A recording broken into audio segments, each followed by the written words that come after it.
ఏదైనా వనపు జీవితం రాబోతుంది. మనం ఆదికాండం చదువుతున్నప్పుడు ఆ లైఫ్ అలా ఉంటే ఎంత బాగుండి అనిపిస్తుంది. మీరు ఇంటికి వెళ్ళిన తర్వాత చదవండి, ఆ లైఫ్ మళ్ళీ ప్రకటన గ్రంథంలో కనబడుతుంది. ఏదైనా వనంలో మిస్ అయిపోయిన జీవవృక్షం మళ్ళీ ఎక్కడ కనబడుతుందట?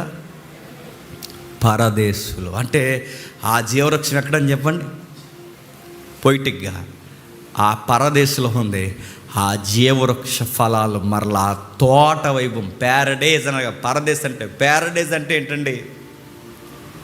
ప్యారడైజ్ అంటే ఏంటి? బిర్యానీయా? ప్యారడైజ్